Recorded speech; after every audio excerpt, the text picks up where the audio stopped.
So hi friends, welcome back. బేసికల్గా ఈ particular వీడియోలో 45th వీడియో ఇది. దీంట్లో మనం నేర్చుకోబోయే టాపిక్ ఏంటి అంటే జావా స్క్రిప్ట్ రాయకుండా ఆల్రెడీ మన ఫామ్ని ఎలా వ్యాలిడేట్ చేయాలి. ఫామ్ వ్యాలిడేషన్ అనేది బేసికల్గా 2 డిఫరెంట్ కేటగిరీస్ ఉంటుంది. సో మనం ఎప్పుడన్నా ఒక ఒక ఈమెయిల్ని సైన్అప్ చేసేటప్పుడు అన్ని ఫీల్డ్స్ ఎంటర్ చేయాలి. ఏదన్నా ఒక ఫీల్డ్ ఎంటర్ చేయకుండా సబ్మిట్ క్లిక్ చేస్తే ఆ ఫామ్ అనేది ప్రాసెస్ కాకూడదు. సో ఈ పర్టికులర్ టైప్ ఆఫ్ బిహేవియర్ని ఫామ్ వ్యాలిడేషన్ అంటారు. అది క్లయింట్ సైడ్ మనం పెర్ఫామ్ చేస్తాం కాబట్టి జావా స్క్రిప్ట్ యూజ్ చేయాలి. ఒకసారి ఫామ్ క్రియేట్ చేసుకున్న తర్వాత ఆ యూజర్ అతనికి ఒక యూజర్ నేమ్ పాస్వర్డ్ ఉంటుంది. అది డేటాబేస్లో స్టోర్ అవుతుంది. ఫ్యూచర్లో తిరిగి అతను లాగిన్ కావాలి అంటే అప్పుడు మనం పెర్ఫామ్ చేయాల్సిన వ్యాలిడేషన్స్ని సర్వర్ సైడ్ వ్యాలిడేషన్ అంటారు. సర్వర్ సైడ్ వ్యాలిడేషన్ మనం డిపెండ్ అవ్వాల్సిన టెక్నాలజీ ఏంటంటే ప్రాబ్లీ అది పిహెచ్పి అవ్వచ్చు, లేదంటే సిఎఫ్ఎంఎల్, లేదంటే ఏఎస్పి, జేఎస్పి అవి వాడతారు. కానీ క్లయింట్ సైడ్ వ్యాలిడేషన్కి మాత్రం మనం బ్రౌజర్లోనే మనం టెస్ట్ చేయాలి. సో దానికి మనం జావా స్క్రిప్ట్ అనేది వాడాలి. సో ఇక్కడ మనం జావా స్క్రిప్ట్ రాయకుండా ఎడోబ్లో ఉన్న ఇన్బిల్డ్ ఫ్రేమ్వర్క్ ఉంది కదా, స్ప్రై అనేది, దాన్ని యూజ్ చేసి వ్యాలిడేట్ ఎలా చేయాలి అనేది ఈ వీడియోలో మనం తెలుసుకోబోతున్నాం. సో డ్రీమ్ వీవర్లో ఆల్రెడీ నేను ఒక సింపుల్ టేబుల్ క్రియేట్ చేసి దాంట్లో కొన్ని ఫీల్డ్స్ పెట్టాను. సో ఇవన్నీ టెక్స్ట్ ఫీల్డ్స్ అనమాట. అన్నిటికీ కలిపి ఒక క్లాస్ని క్రియేట్ చేశాను. ఆ క్లాస్ పేరు ఏంటంటే టెక్స్ట్ ఫీల్డ్. దానికి margin, padding, width, height, border radius ఇచ్చాను. ఒక బటన్ క్రియేట్ చేశాను. బటన్కి విడ్త్, హైట్, బార్డర్ ఇచ్చాను. అలాగే బాడీకి ఇవి ఇచ్చాను. సో ఎందుకు అలా చేశాను అంటే ఇదంతా తిరిగి ఇప్పుడు మనం క్రియేట్ చేయాలంటే టైం తీసుకుంటాం కాబట్టి ఇప్పుడే క్రియేట్ చేసి పెట్టాను. ఓకే, సో ఇప్పుడు ఈ ఫామ్ను మనం ప్రాసెస్ చేస్తే ప్రాపర్టీస్లోకి వెళ్ళి యూజర్ ఎప్పుడైతే సబ్మిట్ క్లిక్ చేస్తాడో, ఓకే, సబ్మిట్ క్లిక్ చేసినప్పుడు ఏమవ్వాలి అంటే process.phpకి వెళ్ళాలి. So control yes, F12.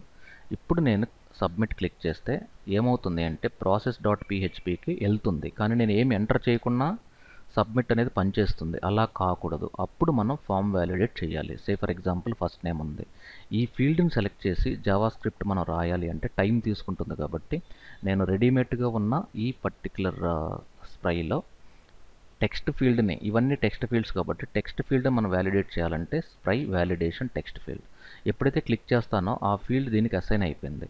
Assign అయిపోయినప్పుడు ఇక్కడ ఈ ఫీల్డ్లో ఏం కావాలి, ఫర్ ఎగ్జాంపుల్ ఫార్మాట్లో మినిమం వాల్యూ కావాలన్నా, మ్యాక్సిమం వాల్యూ కావాలన్నా, లేదంటే ఇక్కడ సెలెక్ట్ చేస్తే నాకు ఏది కావాలి. ఫర్ ఎగ్జాంపుల్ నాకు ఇక్కడ URL, IP address, currency, social security number, ఏదైతే ఫర్ ఎగ్జాంపుల్ నేను క్రెడిట్ కార్డ్ సెలెక్ట్ చేశానో, మీరు ఇక్కడ క్రెడిట్ కార్డు ఎంటర్ చేసేంత వరకు మనం సబ్మిట్ చేయాలి.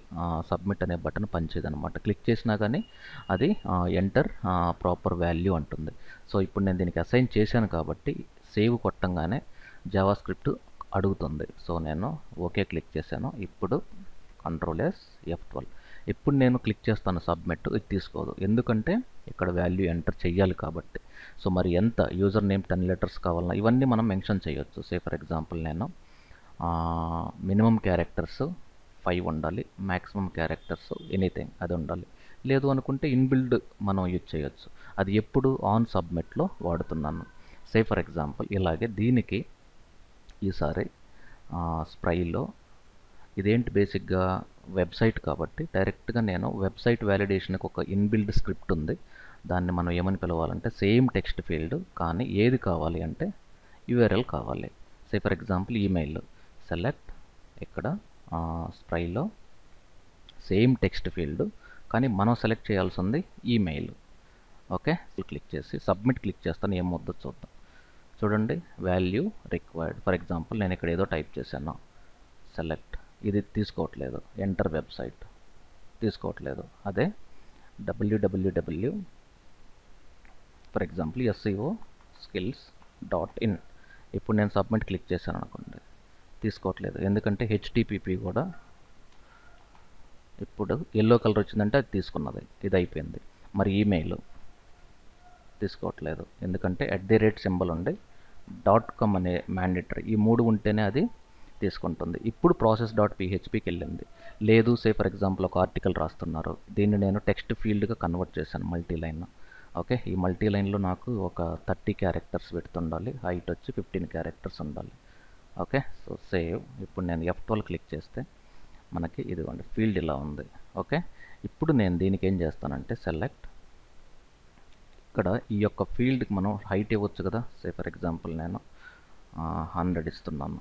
ఓకే, దీన్ని సెలెక్ట్ చేసి ఇన్టైట్ స్పై, ఈసారి నేనేం చేస్తున్నానంటే టెక్స్ట్ ఏరియా వ్యాలిడేషన్.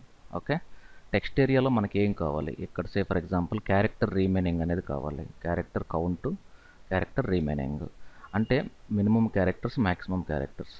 ఇది ఏం చేస్తుందంటే మనం ఏదన్నా ఫర్ ఎగ్జాంపుల్ ఒక ఆర్టికల్ లేదంటే tell me something about our self రాసామనుకోండి, ఇక్కడ మనం ఎన్ని క్యారెక్టర్స్ టైప్ చేసామనేది కింద చూపిస్తూ ఉంటుంది.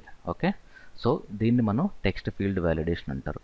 అలాగే కన్ఫర్మ్ పాస్వర్డ్ అని కూడా ఉంది. సేమ్ ప్రాసెస్ అనమాట. అంటే ఒకటి తెలిస్తే మీకు మిగతాయి కూడా సేమ్ ప్రాసెస్. ఇక్కడ మీకు even confirm radio button, confirm check boxes కూడా ఉన్నాయి. ప్రాసెస్ అయితే సేమ్. ఎందుకంటే చెక్ బాక్సెస్ ఉన్నప్పుడు మనం చెక్ బాక్స్ సెలెక్ట్ చేయకుండా సబ్మిట్ చేస్తే మనకి ఫామ్ ప్రాసెస్ కాకూడదు అనుకున్నప్పుడు మనం ఈ యొక్క చెక్ బాక్స్ వ్యాలిడేషన్ అనేది డ్రాగ్ అండ్ డ్రాప్ చేయాలి.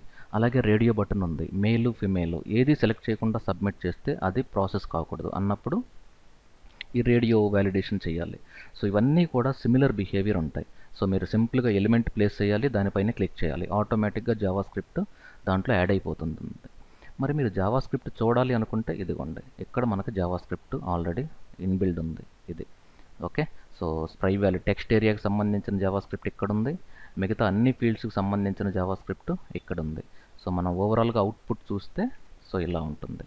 సో ఇప్పుడు మనం సబ్మిట్ క్లిక్ చేస్తే తీసుకోదు, ఎందుకంటే ఇవన్నీ ఎంటర్ చేసిన తర్వాత మాత్రమే ప్రాసెస్ అవుతుంది ఇది ఫామ్. ఓకే, వీటిల్నే మనం టెక్నికల్గా జావా స్క్రిప్ట్ ఫామ్ వ్యాలిడేషన్స్ అంటారు.